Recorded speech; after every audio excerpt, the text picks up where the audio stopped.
It's 2013. YA movie franchises are all the rage, and fangirl culture is rife and dominates the film industry, making billions at the box office. But there was one franchise that was robbed. Look, the stage was set, the Twilight Saga had just finished, the Hunger Games had just started, Divergent was in production, ready to be released the following year. It was prime time, and the Mortal Instruments was the right demographic for this fan base.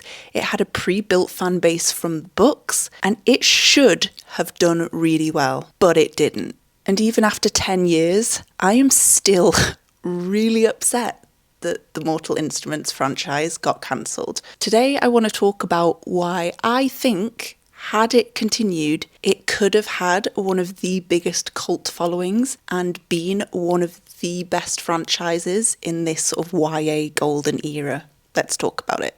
So when the Mortal Instruments was cancelled, it wasn't like this just sudden announcement, like, it's cancelled. There was a lot of speculation because everyone sort of knew that it hadn't performed as well at the box office as they expected it to. But it wasn't this sort of announcement that it was cancelled. It was just kind of like production for City of Ashes was announced and then pushed back. And then it was going forward again. And then it was pushed back. And then people just stopped talking about it to the point where we were all like, okay, well, I guess it's cancelled then because apparently they're going to make a TV show. How swiftly you dismiss our love.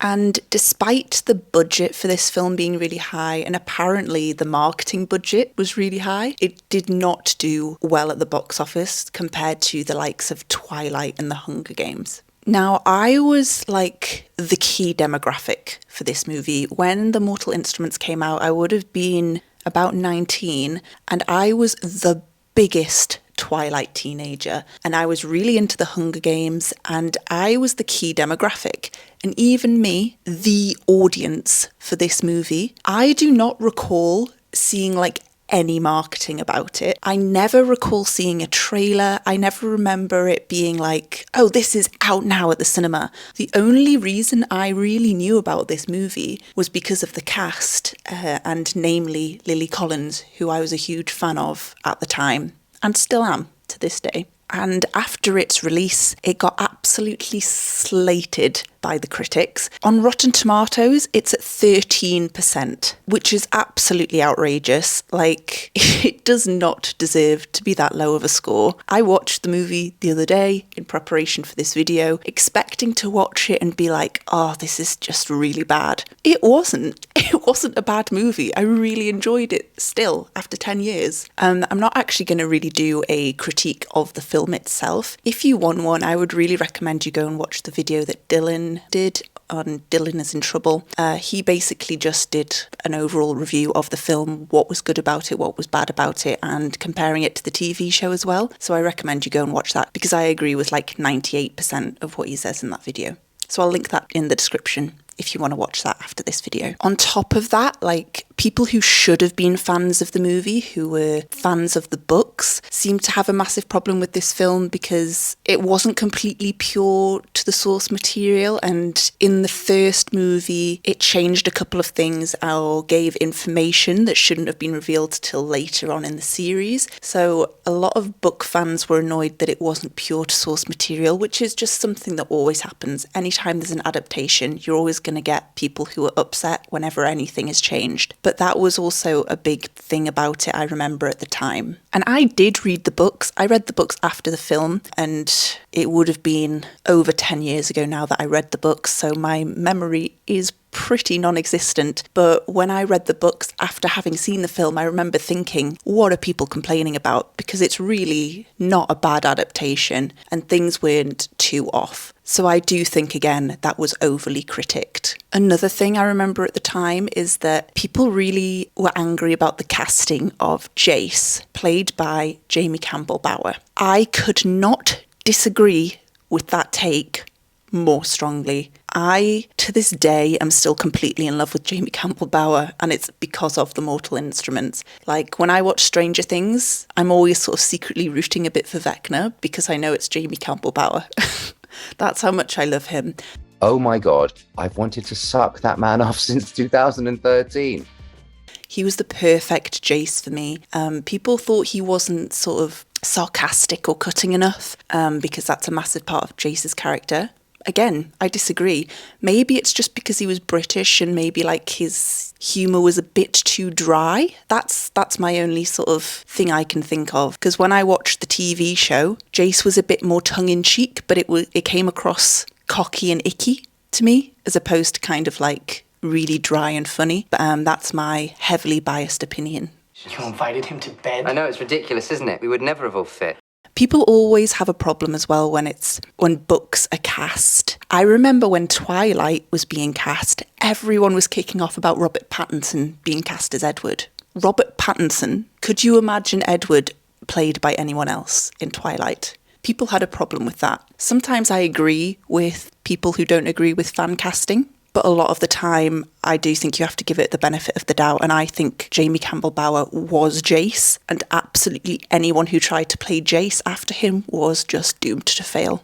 And in terms of the cancellation of the Mortal Instruments franchise, it's really, really reminiscent to me of what like Netflix and a lot of streaming platforms do now, where if TV shows aren't immediate successes and aren't like immediately their most viewed thing on the platform within the first few weeks, they're cancelled. The most obvious example to me is My Lady Jane. That show did actually gain such a cult following, such a strong, dedicated fan base. Even George R.R. Martin, the author of Game of Thrones, even he was like petitioning for the show to be renewed when they cancelled it. And I think the reason it was cancelled was due to their own crap advertising. Like, whenever I told people like, oh, have you watched My Lady Jane? They'd be like, never heard of it. It was a really similar thing with the Mortal Instruments. A lot of people, if I mentioned it to them at the time in 2013, they'd be like, never heard of it. But everyone had heard of The Hunger Games and heard of Twilight. Yeah, similar thing, I think, on streaming platforms. They sort of shoot themselves in the foot with their bad advertising, and so the fan base doesn't find them immediately. And if the fan base doesn't find them immediately, they cancel it. When had they just given the shows or the movie more air to breathe and to grow and slowly bring in its fan base, I do think that fan base would have found them. And it might not have been until the second or the third movie, but I do think this cult following would have grown and would have come about. And they didn't allow for that. And I'm still really butthurt about that because I think it could have been so much bigger than they let it be. Because in terms of the like cultural significance, in 2013 for this movie, the cast was everything. I think you just had to live it to experience it. The cast was so stacked. I mean, Jamie Campbell Bower, people might have had an issue with him, and he wasn't like super famous at that time, but he had been in Twilight, which was huge, and the saga had just finished. Lily Collins has always been, and was at the time, a hugely famous person. Robert Sheehan, who played Simon, I don't really think he was famous in the States yet. He's now quite famous, I think, for being in Umbrella Academy. At the time, he was very famous in the UK for being the lead in the TV show Misfits. We had Kevin Zegers. Again, I don't know if he was like widely famous, but Kevin Zegers, he was really famous to me in my household for being in the absolute cult phenomenon, which was the body swap romance movie It's a Boy Girl Thing. We had Jonathan Rhys-Meyers, who was and still is super famous, The Tudors, Bend It Like Beckham. And we had Lena Headey as the mum. And this wasn't like even Lena Headey pre-Game of Thrones. This was like Cersei Lannister in like season 2, season 3, prime time, super popular, famous Game of Thrones. We had Poldark. Luke was Ross Poldark. Aidan Turner and Lena Headey. Are you kidding me? Are you kidding me? Like, when I think about the actors and the cast, it really baffles me that it wasn't a success and that it wasn't pushed to a bigger audience and that more people didn't know about it or care about it. Again, in 2013, I remember just watching cast interviews. Every single cast interview from the Mortal Instruments I will have seen multiple times. It's been 10 years, I would have seen it. The cast was so just electric together. It was one of those casts where you can tell that they are genuine friends and they're not just sort of on press tour together. And this is maybe my biggest argument and my biggest point of the whole video, but it's that the two leads, the two main characters in that movie, were not just good friends. Jamie Campbell Bower and Lily Collins' relationship was so important to me in 2013. It was like Kristen Stewart and Robert Pattinson dating, and it was like Ian Somerhalder and Nina Dobrev dating. It was like such a huge thing that the two leads were an actual real life couple. But where like Kristen Stewart and Robert Pattinson weren't on social media and were very like not public with their relationship, Jamie Campbell Bower and Lily Collins were so publicly screaming from the rooftops how in love they were. In interviews, they would just flirt with each other. Lily Collins in thigh-high boots. We used to, like, when we were doing takes sometimes, I'd sort of just sit there and look at you, and maybe sometimes I'd forget. Don't roll your eyes at me like that. What are you drawing there, dear? It's supposed to be...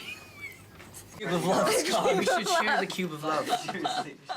All over social media, they just posted pictures of each other together out and about. They'd post pictures of each other kissing. Lily Collins used to absolutely love posting like cryptic pictures of Jamie's hands or like his back. The two of them got matching tattoos, which they still have to this day. They got matching tattoos. They were always paparazzi'd together out and about, like holding hands or kissing. And they dated on and off, but they dated for 6 years off the back of this movie. They didn't break up until 2018, which doesn't feel that long ago, but I guess it is. I guess it's a really long time ago now. Maybe this is really specific to me and no one watching this video will kind of understand what I mean when I say this. But the significance of that pop culture moment when those two were a couple and it was the height coming off this movie was everything. It was so important. And I know it's kind of weird to ship people in real life, and I try not to do it, but this was probably my favourite celebrity couple to have ever existed. I lived for any time Lily Collins posted an Instagram of them together. I just lived for everything about it, and I miss it so much. I'm so nostalgic for it. But based on all that, for me, and I know a small subsect of fans apparently, because apparently it wasn't a lot of people, this movie was important and it was the moment, and it wasn't about how critically acclaimed the film was or whether it veered a bit from the books. It was just the moment. I really truly think we were robbed. Do you know how badly I want to have seen Robert Sheehan become a vampire? Do you know how bad I wanted to see Kevin Zegers kiss a man? Do you know how badly I wanted to see Cersei Lannister and Poldark kiss? I would pay so much money to see that. I really would pay so much money to have seen a Lily Collins and Jamie Campbell Bower sex scene. And ultimately, what made this such a slap in the face was, okay, they've cut funding, it's been cancelled. You know, they don't think that the fan base was big enough and they can't justify financing the rest of the franchise. It's failed, guys. It's over. Okay, fine. Yet, a mere 3 years later, we get a TV show. Again, if you want some more sort of critical, a bit more in-depth notes on why the show isn't good, go and watch Dylan Is in Trouble's video, because he discusses and compares the first episode to the movie and why it's worse, and I agree with everything he says in it. And I watched the first episode of Shadowhunters last night because I was a bit bitter and it's been a while since I watched it. I have actually watched the show, not all the way through. I think I made it a season and a half through when it was new, like when it was actively being released, until I got to a point where I was just like, I don't care anymore, and I stopped watching it. Part of me wishes I continued it, because I actually want to see sort of where they ended it, whether they ended it at a good point or whether it was just cancelled on a cliffhanger. But yeah, when I watched it last night, and I just watched the first episode, but my God, the info dumps in the first episode are like 101 of bad writing. Like, the movie, it's really fast-paced and there's a lot of info dumping, but you discover all the information with Clary, so you have all the same questions she does. Whereas in the TV show, you're shown so many other points of view and given so much information that you don't need to have yet. It just pissed me off, actually. Not to mention that one of the biggest critiques of the movie and why people think it failed was for not being really, really book accurate. And I remember when the TV show was announced, they were like, we're going to do it right this time, guys. Like, we're going to make it super book accurate because we heard you, we understand, okay? As someone who read the books and then watched the TV show, don't try and gaslight me. No. And in terms of the cast, obviously I'm very, very biased to the movie cast, as I mentioned. Some people had a big problem with a lot of the casting in the movie. I'm not one of them. I really loved the casting in the movie. And the casting in the TV show, I thought Alec, Isabel and Simon were really well cast, actually. And Magnus. Those 4 characters, I think, are really, really well cast in the TV show. I will give them that. The 2 leads, though, I mean, if you don't have anything nice to say, don't say anything at all. I'll just say, if there was an award for overacting, I know where it would go. There's so much overacting in the TV show that it just makes me want to turn it off. Again, I'm very, very biased. I know a lot of people really love the TV show. I made it through a series and a half back in the day. And look, again, maybe it's because I'm older and I was probably more accurately in the target demographic when the movie came out. But the movie really felt like an event. It felt like culturally significant when it happened. Whereas the TV show, even though it was only 3 years later, it didn't have that like impact of like, this is important, this is going to be the next big thing. Which is completely normal, I think, for TV shows. Movies kind of have to have a bit more like, TV shows can go more quietly in the back, generally because they're lower funded and stuff. Like, not everything has to be Game of Thrones or Bridgerton or Stranger Things, right? But when I think that the show got 3 seasons and the movie got cancelled after the first one, I do, like, that's where I feel robbed. Because I don't think the TV show was better than the movie. The TV shows obviously got some pros to the movie, you know, like, just the amount of time. When you have a season to tell a book versus 2 hours, you're going to get a much clearer story and you're going to not have to cut things or like change things as much. I think the Institute was cooler in the movie. I like the way they made the Institute and the shadow hunters and how they showed more shadow hunters than just the like 4 of them in the movie. But what I think with the TV show is they were like, well, the film's failed, so we'll try it on TV. But the TV show was kind of like both too soon and too late. You know, people were still reeling from the fact that the movie was cancelled. And within a few years, we got a TV show. It was too soon. Give it room to breathe. But I also think it was too soon because I feel like we're in sort of a YA renaissance again. And I think, obviously, it's been like 12 years now since the movie. If they did Shadowhunters TV show now, it would be a completely different generation that had come through. It would be people who didn't know about the movie and had no relation to it at all. And I just think the TV show would have been better had they waited longer. And maybe all this is just kind of like my personal nostalgia. But when I think back on the movie, which I actually do quite a lot considering how long it's been, I just really have this like yearning for that like era of fangirl culture. And I know it does still exist and maybe I've just sort of aged out of it, but it was like the height of Tumblr and like early days Instagram where everything was still on a filter and you couldn't do a carousel and people just posted so much stuff. Like it wasn't cringy to overpost on social media. Like I feel like the fangirls were just like publicly crazy.